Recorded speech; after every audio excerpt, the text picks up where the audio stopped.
173 Burkinabés ont été refoulés de la Côte d'Ivoire au mépris des règles édictées, révèle le gouvernement burkinabé qui dépêche une mission pour aller faire le point à Yendéré, à la frontière entre les deux pays.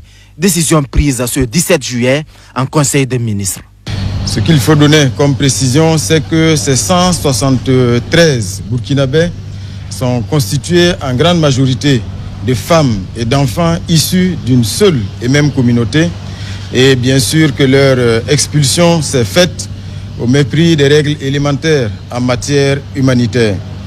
Le chef de l'État a donné des instructions pour qu'une mission gouvernementale puisse immédiatement se déporter sur le terrain au niveau donc de Yendéré pour non seulement faire le point de la situation et surtout s'assurer que toutes les dispositions idoines sont prises pour assurer donc un accueil digne et décent de nos compatriotes. En attendant une meilleure prise en charge des Burkinabés expulsés, le gouvernement entend renforcer le dispositif douanier.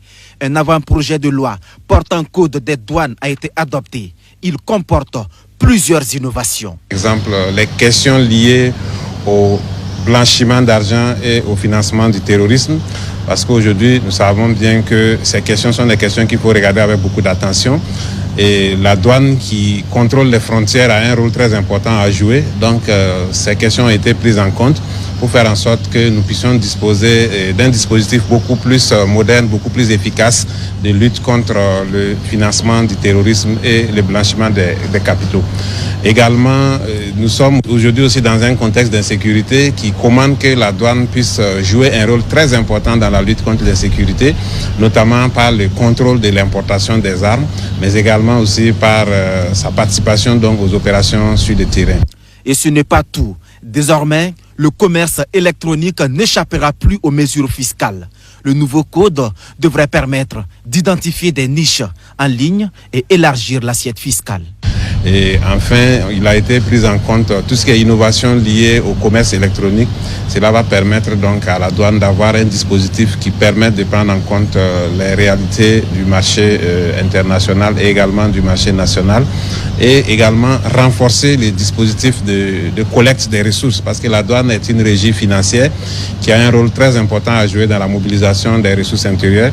Donc ce nouveau code va permettre de renforcer la collecte des ressources sans aboutir à une augmentation des droits de douane, mais mieux organiser la collecte des droits de douane pour qu'on puisse effectivement faire face aux charges de l'État. Au titre du ministère de la fonction publique, le Conseil a analysé le dossier relatif au passif social du médiateur du Faso dissous. L'exécutif a décidé de reverser les travailleurs de cette institution dissoute à la fonction publique. Ils seront redéployés dans les départements qui sont dans le besoin. Pour le compte du ministère de la Justice et des Droits humains, le gouvernement a adopté un décret portant adoption de pupilles de la nation au profit de 63 enfants mineurs et orphelins. Ce décret octroie des droits aux pupilles de la nation. Il s'agit de la gratuité des soins, de la scolarité et du transport public, en plus d'un soutien moral, matériel et financier.